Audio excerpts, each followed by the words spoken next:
Nasang may dedeklarad na sa Martes ang National Food Security Emergency.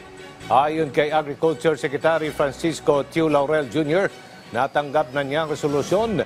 Higil dito at posibleng sa Miyerkules ang simulan ng benta ng NFA rice sa buong bansa sa tulong na rin ng mga lokal na pamahalaan at mga ahensya ng gobyerno.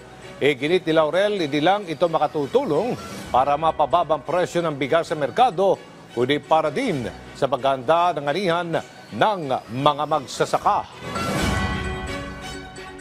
Well, natanggap na ng opisina ko kahapon while I was still in the US yung resolution that I have to sign as part of the board. Then by Tuesday malamang, we will be declaring the rice emergency. I will be meeting with the NFA actually, with FTI and Kadiwa to look at the plans on rollout niya, no? But most likely, gano'n na nga mga ito.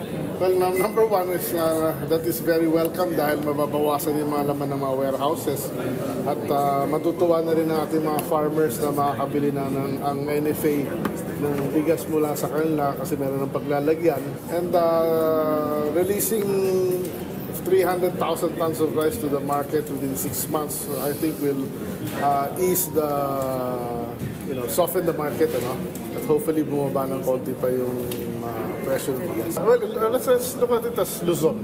Luzon pa rin, kasi yan ang pinakaraming supply pa rin Luzon. Although sa Mindanao, sa may Sultan Kudarat area, marami rin stocks doon, so marami rin i-release doon. Iloilo, marami rin stocks actually.